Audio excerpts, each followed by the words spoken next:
De 4 a 7 de la tarda, Extra Radi.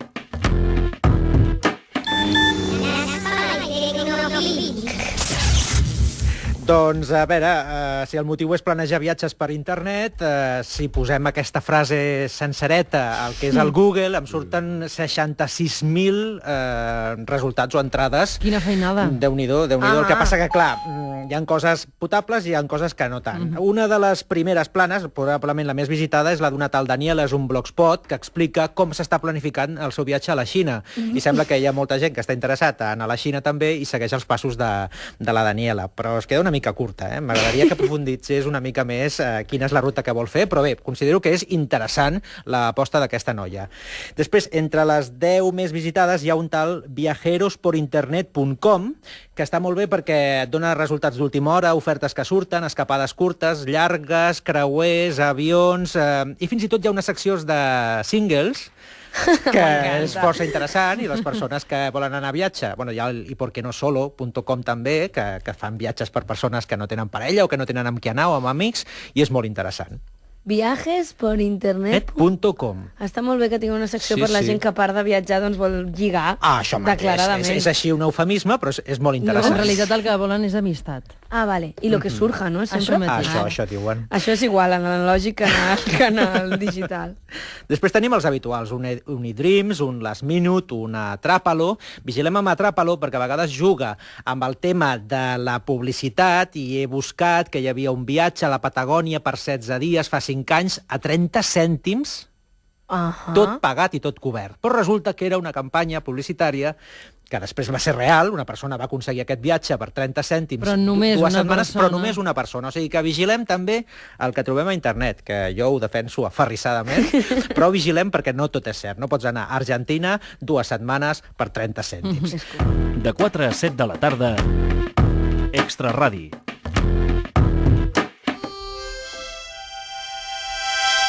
Resistència analògica!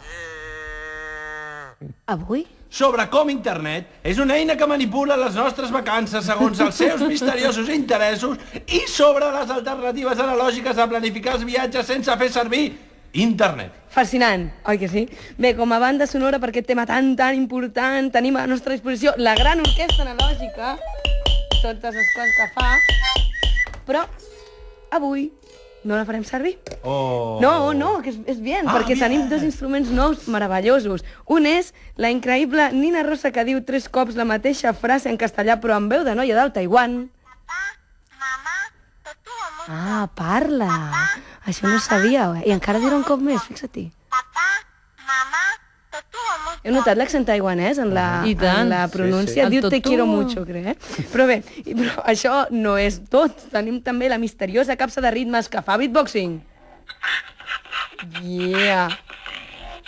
Guapa aquesta, Això és tot un descobriment. Sí, això ens ho ha deixat el nostre company. Surt al Twitter, em penso, encara que jo estigui en contra. Haig de reconèixer que és una capsa una mica digital, però hi ha 2 fets analògics que ens permeten fer-la servir. Un és que va a piles, que és molt fort, i l'altre és que l'estem fent servir per fer efectes en directe, per tant, compte. Dit això, podem començar. Per exemple. Sí, molt bé. Això és l'efecte de començar, no? Per què hem de deixar de planificar les nostres vacances per internet? Això és l'efecte tiburon. I ara jo us explico. Doncs perquè internet és un ésser amb consciència que s'imposa els seus designis sobre la nostra voluntat. Internet decideix on hem d'anar de vacances. I també quan! Bueno, no acabem de... L'efecte de tensió no l'acabem de concretar, però bé, és igual. Jo estic molt tensa. M'imagino que no us ho creieu, portem proves. La primera prova és que internet té consciència i és presumida. Sí, i la prova és que quan tu intentes escriure a internet a l'ordinador, el processador de textos sol t'ho corregeix i t'obliga a escriure amb majúscules. Això és la prova de que internet és el Déu superior dels processadors de textos. Ho sap tot. I que dels processadors de textos viuen sota el domini d'internet i practiquen el seu culte de la següent manera. Internet. Gran i totpoderosa xarxa de xarxes, jo et venero. Exactament. Dit d'una altra manera, també es podria expressar així. Exacte.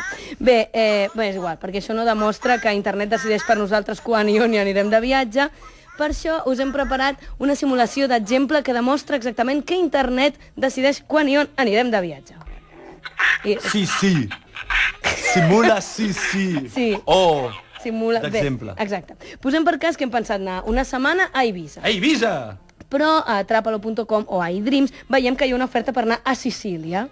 Sicília. I aleshores decidim anar a Sicília. Sicília! I decidim que anirem la segona setmana d'agost. Agost! Però quan busquem els vols, que surt molt econòmic, veiem que ens sortirà més barat si viatgem la darrera setmana de juliol. Juliol? Perquè fixeu-vos amb quina elegància hem arribat a viatjar quan internet ha volgut i on internet ha volgut. No us sembla terrorífic, de veritat? No, em sembla que al final marxo una setmana a vacances a un lloc que m'agrada prou i per pocs diners. Marxes Era això, on no? internet ha volgut i quan internet ha volgut. penso Bé, igual, Des de Residència Analògica ens sembla fatal que internet decideixi per nosaltres, per tant, us oferim una guia de com planificar els viatges sense fer servir internet. Un moment. Estic processant ara. Tu penses igual? No et passis de bàndol, per favor. No, jo penso igual que... Ah, com tu. No com tu. Com jo. No, jo penso igual que l'Olga. Home, Que m'estalvio uns calés Un moment de terror. i viatjo més lluny, home, és que que millor que això. si esteu els dos a favor meu, no sé per què faig la secció contra vosaltres. Pels oients. Molt bé, com us anava dient, us oferim una guia per planificar els viatges sense internet i el primer que fem és comprar el bitllet. On el comprem? A internet? Doncs, no. Tu la fruita on la compres? A la botiga? A la botiga de què? Del barri? Però de què venen? Fruiteria, A la Olga. fruiteria. Per tant, on compres un vol? A l'aeroport? És que és de lògica. Tothom dirà, és millor des de casa. Doncs no. No. Ara em direu que no he tingut mai un cas de... L'operació durarà només uns segons, no toqui cap Que tecla. aleshores l'ordinador se't penja i no saps si has comprat el bitllet o no. O no has tingut mai un cas de... El vol que fa un segon costava 56 euros, de cop costa 356 O segur que mai heu tingut un cas de... Preu final de 356 euros. Però al final de tot, el preu final és un altre. El preu final de tot, el preu final de tot és un altre, 238 euros. I amb tota la feina i l'estrès que t'ha comportat buscar un vol per internet, perquè m'ho estressa molt, te'l compres només per no tornar a introduir les teves dades una altra vegada fins a embogir del tot. Si en realitat no volíem anar a Sicília. És que és exacte. Tot això ho pots solucionar anant a l'aeroport com feien els nostres pares. Perquè, a més, doncs et familiaritzes amb l'entorn, pots mirar on prendràs el cafè quan vagis a fer el vol, i sobretot perquè et donaran un bitllet d'avió, que és una cosa meravellosa, que fa que l'hostessa que et busca el seu ordinador no et miri amb cara de fàstic perquè portes uns papers impresos escarosos, o que no pateixis quan introduïs les teves dades perquè no surts, o coses d'aquestes, perquè se solucionen si tenim... Sí, tenim... El bitllet d'avió. Exacte, la simpàtica cartolina que permetrà volar sense haver de barallar-se amb la teva impressora. El bitllet d'avió. Recomanat per la...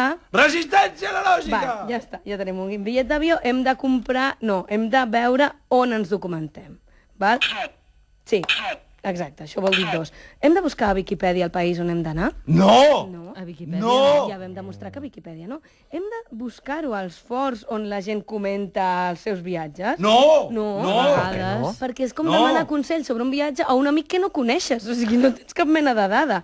Però si té informació útil... Clar. No! No, perquè no No. pots contrastar, no saps quin caràcter té. El que has de fer és... Aconseguir una guia de viatge. Hi ha biblioteques especialitzades, llibreries especialitzades. Jo he anat a la biblioteca, us he agafat unes quantes. Hi ha la guia espiral, que es caracteritza perquè té una espiral. Hi ha la guia azul, que es caracteritza perquè és azul. La guia National Geographic, que té una pila de fotos. La guia Total, que és enorme.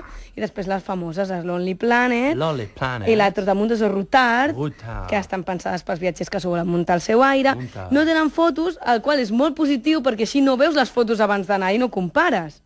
Aleshores, dues coses importants sobre les guies de viatge. Com triem la guia de viatge? Les mires totes fins que trobis la que t'agradi. Hem de llegir la guia de viatge abans de marxar de viatge? No, perquè si no la llegeixes la pots llegir a l'aeroport o als temps d'espera i així t'estalvies portar un llibre que I ocupa què molt podem d'espai. aprendre de les guies de viatge? Doncs una pila de coses. Per exemple, a la guia de Gàmbia i Senegal podem aprendre que los vencejos están tan adaptados a la vida en el aire que se sabe que algunos incluso pueden dormir mientras vuelan. I dos! I també podem aprendre que hi ha destins increïbles molt a prop de nosaltres. I us porto l'exemple clar. Val? He portat una guia de Tanzània, val? I Zanzíbar. De Tanzània i Zanzíbar, perdó. Que la superfície de Tanzània és... La superfície de Tanzània és de 948.087 quilòmetres quadrats. Vale, aquesta guia que he portat fa 2 dits d'ample i té 948.000. 347 pàgines. També he portat una altra guia exactament igual de la mateixa editorial, una guia azul de Gerona. Superfície Vale? de Girona, 39 quilòmetres quadrats. Vale? Oh.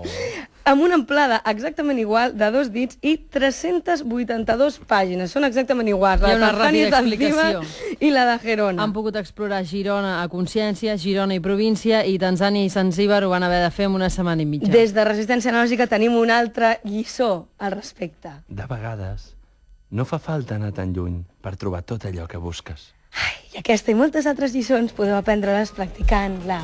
Resistència Analògica!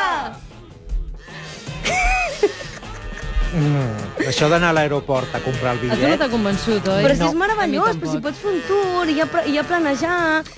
De 4 a 7 de la tarda, Extra Radi.